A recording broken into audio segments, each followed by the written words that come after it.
आज का वीडियो बहुत ही शानदार है। फिर से आज के इस वीडियो में मैं 40 प्लस जो है क्वेश्चन देखूंगा, ऑब्जेक्टिव क्वेश्चन जो आपके बिहार में जो नर्सिंग के बहाली आने वाले हैं, ठीक है। और साथ में जो CHO के फॉर्म एक है, इन दोनों के लिए आपको पता है कि दोनों का बैकग्राउंड नर्सिंग ही है, ठीक है। तो जो बिहार स्टाफ नर्स की तैयारी कर रहे हैं या फिर CHO कम्युनिटी हेल्थ ऑफिसर की तैयारी कर रहे हैं, तो आपके दोनों के हिसाब से मैं क्वेश्चन सेट करके प्रतिदिन लाता हूँ।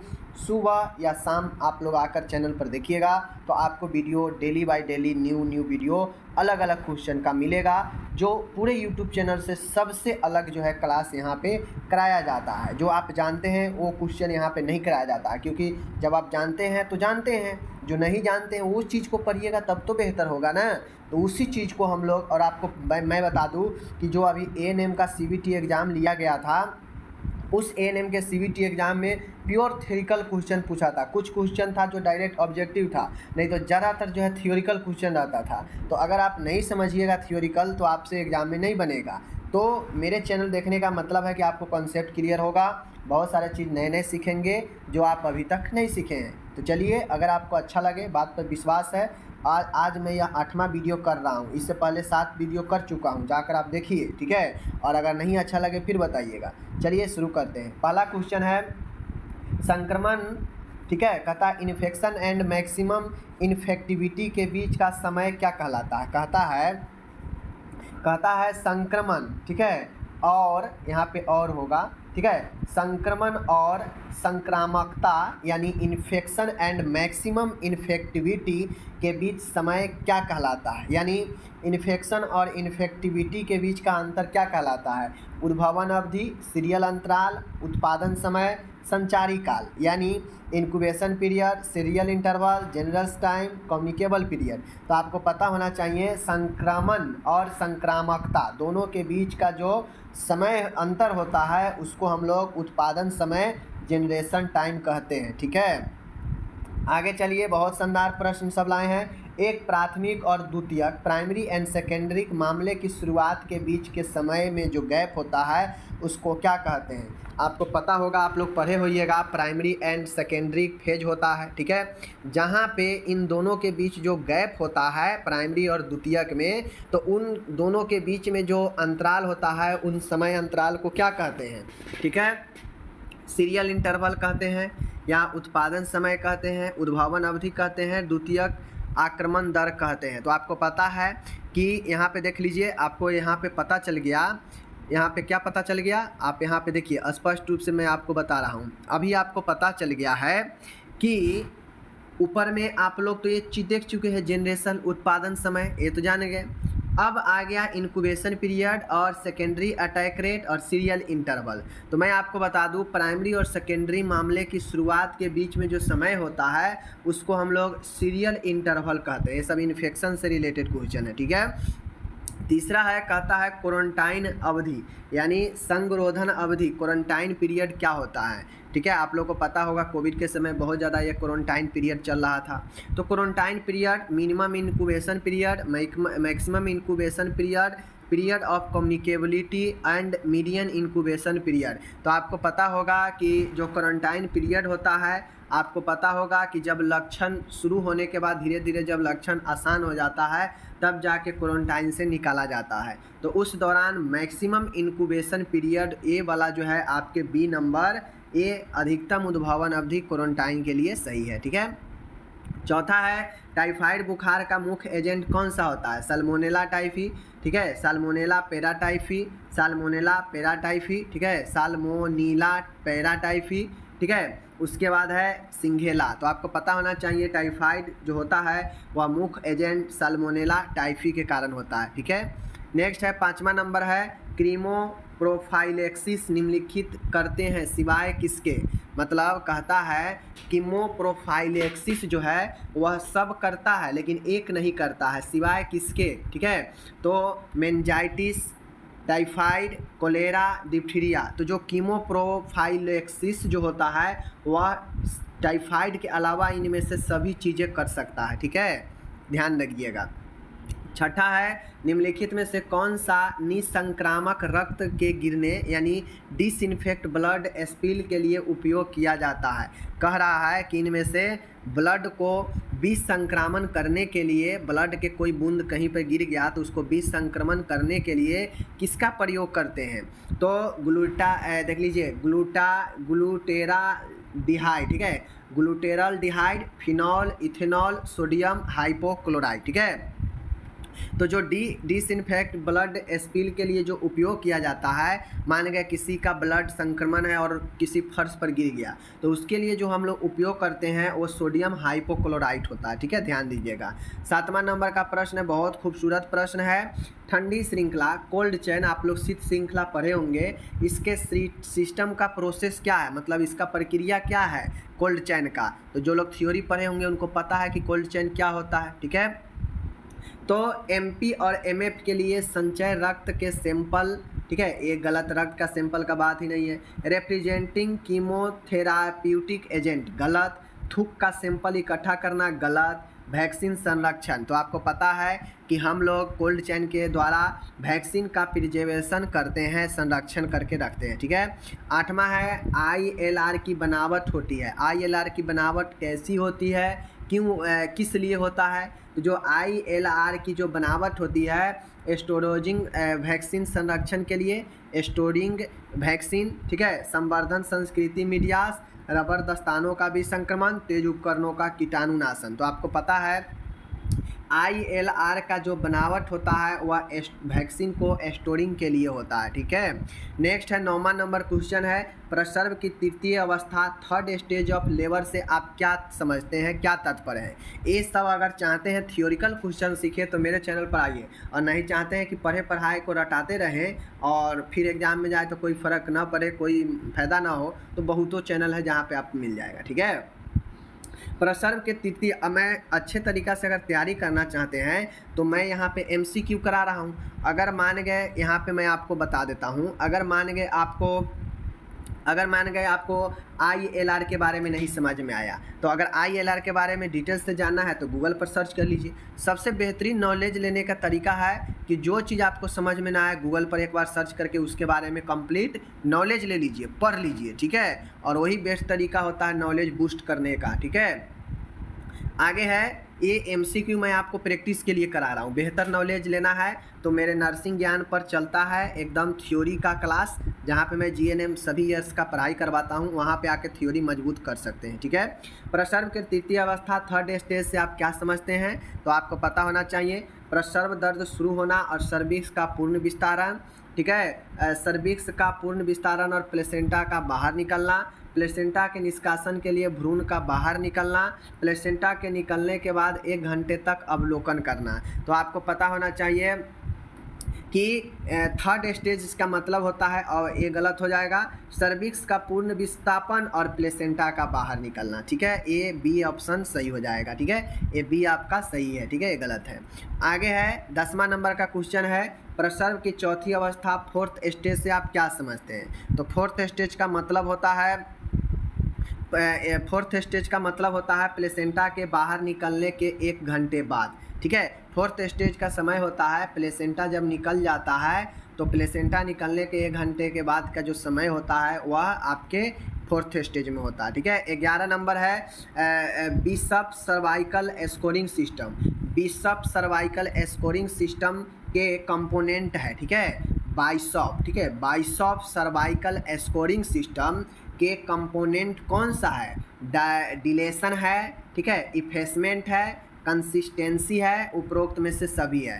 तो बाइशॉप सर्वाइकल स्कोरिंग सिस्टम, इनमें से उपरोक्त सभी जो है कंपोनेंट है, डिलेशन भी है, इफेसमेंट भी है, कंसिस्टेंसी भी है, तो इन सारे चीज़ों को ध्यान में रखना होगा, ओके।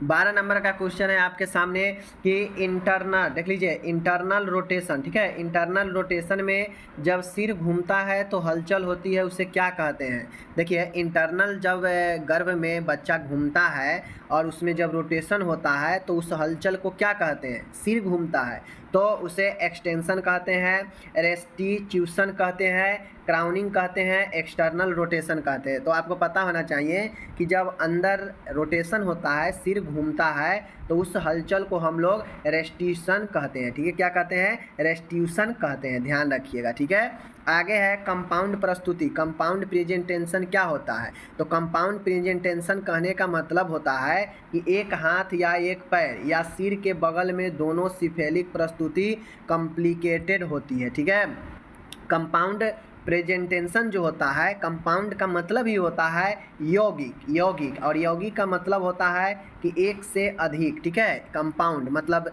इसके बच्चा सब। ठीक है, तो कंपाउंड में एक हाथ या एक पैर, सिर के बगल में दोनों सिफेलिक प्रस्तुति कॉम्प्लिकेटेड होता है। और जो कंपाउंड प्रेजेंटेशन होता है ये काफ़ी कॉम्प्लिकेटेड होता है, जटिलता भरा होता है। इसमें एक हाथ निकल जाएगा, एक पैर निकल जाएगा, फिर इसमें दिक्कत होता है। ठीक है, और यही कंडीशन काफ़ी जटिल भरा होता है।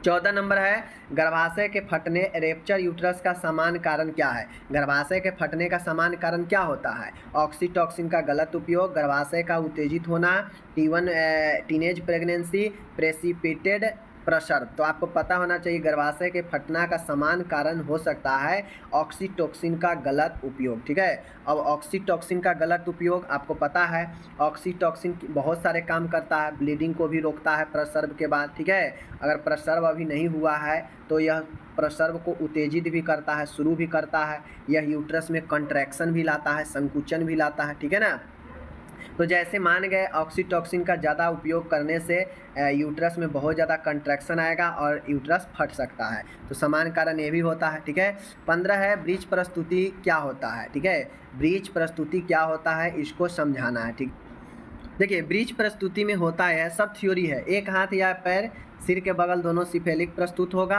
जब प्रस्तुति भाग में दोनों कुल्हा और जन्नांग होगा। सिफेलिक प्रस्तुति में जब चेहरे प्रस्तुति भाग होगा, सिफेलिक प्रस्तुति में प्रस्तुति भाग ब्रो होगा। तो मैं आपको बता दूं यहाँ पे कि ब्रीच प्रस्तुति कहने का मतलब है कि यह एक गलत प्रस्तुति होता है। ठीक है, आपको पता होना चाहिए नॉर्मल प्रस्तुति में सबसे पहले सिर आता है। ठीक है, बच्चा का फेस आता है या सिर आता है, लेकिन ब्रीच प्रस्तुति में होता यह है कि सबसे पहले पैर आएगा या कुल्हा आएगा, नीचे वाला भाग आएगा सबसे पहले, तो यह ब्रीच प्रस्तुति में होता है। ठीक है, आगे है 16 नंबर फेस प्रेजेंटेशन है।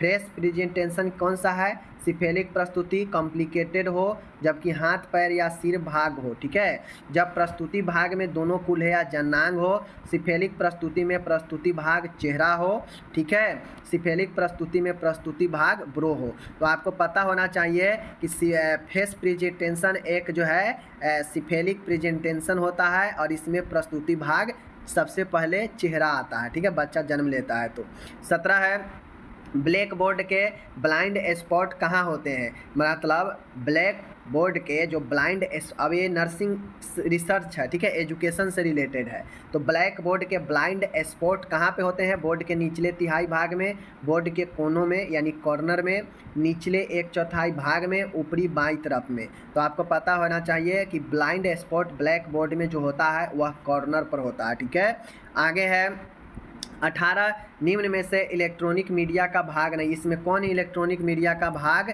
नहीं है? ठीक है, रेडियो, ब्रोचर। ठीक है, उसके बाद है फिल्म, टेलीविज़न। तो ब्रोचर जो है आपके इलेक्ट्रॉनिक मीडिया का भाग नहीं है, बाकी सब है। 19 नंबर है सबसे पुरानी और सस्ती ऑडियो विजुअल एड्स जो शिक्षण में सर्वाधिक स्वीकार होता है। ठीक है, सबसे पुरानी पूछ रहा है जो ऑडियो विजुअल में उपयोग किए जाते हैं सबसे ज़्यादा, चार्ट, चॉक बोर्ड। ठीक है, फ्लिपकार्ट और पीपीटी। तो आपको पता है चार्ट प्रेजेंटेशन न्यू तरीका है, फ्लिपकार्ट न्यू है, पीपीटी न्यू है, और चॉक बोर्ड जो होता है देखते होइएगा पहले खली डस्टर से लिख कर समझाया जाता था, तो वही चीज़ें हैं। मॉक अप उदाहरण है, मॉक अप उदाहरण है 3 डायमेंशनल एड्स का, audio visual aid, project aid, field trip and none of the above. तो मॉक अप जो होता है एक 3 विमीय सामग्री है, 3 डायमेंशनल एड है। ठीक है, नेक्स्ट है 21 नंबर है आपका फ्लैक्स बोर्ड, फ्लैश कार्ड का आदर्श आकार होना चाहिए, यही सब क्वेश्चन पूछता है। तो फ्लैश कार्ड का आदर्श जो आकार होनी चाहिए कितनी होनी चाहिए? 10 इंच इंटू 12, 10 इंटू 12 और 22 इंटू 28 के आकार में, 12 into 12 20 into 20, 8 into 12 18 into 24, 11 into 16 और 21 इंटू 26। तो जो राइट आंसर है फ्लैश कार्ड का आदर्श जो आकार होना चाहिए वह 10 12 और 22 28, ये याद रखिएगा, ठीक है, 10 12 और 22 28। ओके। एक बोर्ड जो दोनों सूचना और शिक्षा के उद्देश्य में उपयोगी है, ठीक है, कहता है एक बोर्ड जो दोनों सूचना और जो दोनों यानी सूचना और शिक्षा दोनों के उद्देश्य में उपयोगी है। सफ़ेद बोर्ड, काला बोर्ड, फ्लैनेल बोर्ड, बुलेटिन बोर्ड। तो बुलेटिन बोर्ड जो होता है वह सूचना में भी और शिक्षा में भी दोनों में उपयोग किए जाते हैं, ठीक है। 23 नंबर है, अच्छा प्रश्न है, निम्नलिखित में से कौन सा मार्ग अस्थि मज्जा बोन मैरो में सीधा प्रत्यक्ष दवा पहुंचाती है। तो कौन सा मार्ग है जो सीधा बोन मैरो में डायरेक्ट बोन मैरो में दवा पहुंचाती है। इंट्रा आर्टिकुलर, इंट्रामेडुलरी और इंट्रा पेरिटोनियल और इंट्राथेटिकल। तो आपको पता होना चाहिए बोन मैरो में सीधा अगर दवा पहुंचाना हो डायरेक्ट तो intramedullary is the right answer. Okay. 24 है, स्किन पे घर्षण फ्रिक्शन के साथ दवा लगाना क्या कहलाता है। यानी त्वचा पर रगड़ के हम दवा जैसे मलहम वगैरह को हम लोग रगड़ के उसको लगाते हैं ना, तो यह कौन सी जो है कहलाता है, ये कौन सी विधि से देते हैं। इनहेलेशन से, इनफिल्ट्रेशन से, इन्फ्यूजन से, इनक्शन से। तो इनक्शन से हम लोग जो है घर्षण वाला दवा लगाते हैं मलहम वगैरह। इनहेल होता है जो श्वसन मार्ग से देते हैं, ठीक है, तो ये चीज़ें याद रखिएगा। 25 नंबर है, शरीर की कैविटी यानी छिद्र या शरीर के छिद्र में तरल रूप यानी लिक्विड फॉर्म में दवा का प्रयोग क्या कहलाता है। यानी शरीर में जहाँ जहाँ छिद्र है उस छिद्र के माध्यम से अगर हम तरल देते हैं, दवा देते हैं, तो उसको हम लोग क्या कहेंगे, कौन सी विधि। इनहेल, इनफिल्ट्रेशन, इंसर्शन और इंस्टिलेशन। तो जो बूंद बूंद करके हम लोग, जैसे हो गया आपका नाक हो गया, कान हो गया, ये सब छिद्र है, तो इन सब में हम जो तरल के रूप में दवा देते हैं वह इंस्टिलेशन होता है, यानी बूंद बूंद करके। 26 है, दवा के उत्सर्जन एक्सक्रेशन का सबसे महत्वपूर्ण मार्ग कौन सा है। तो दवा के उत्सर्जन का सबसे महत्वपूर्ण मार्ग कौन सा है। थ्रू किडनी, सलाइवा, स्वीट, एक्सहेलेड और फिसेज। तो आपको पता होगा कि किडनी पर दवाइयों का प्रभाव ज़्यादा, इसीलिए लोग कहता है कि कोई दवाई को लंबे समय तक प्रयोग नहीं करना चाहिए, क्योंकि वो दवा जो आपका दवा का जो अधिक मात्रा होता है उसका उत्सर्जन जो है किडनी के द्वारा ही किया जाता है, क्योंकि वह एक बेस्ट मटेरियल होता है। अगर मान के कोई दवा आप बहुत ज़्यादा रेगुलर आप ले रहे हैं तो उसका बेस्ट को जो है किडनी निकालेगा, और बार बार अगर डेली निकालने का काम अगर मिल जाएगा किडनी को तो किडनी प्रभावित होगा उससे, ठीक है। 27 है, निम्नलिखित में से लार में क्या उत्सर्जित होता है, मतलब लार में क्या एक्सट्रेट होता है। टेट्रासाइक्लिन, एम्पिसिलिन, लिथियम क्लोरम और क्लोरम फेनिकल। तो एक्सट्रेट इन सलाइवा यानी लार में क्या उत्सर्जित होता है, तो लिथियम क्लोरम, ये चीज़ें याद रखिएगा, ठीक है।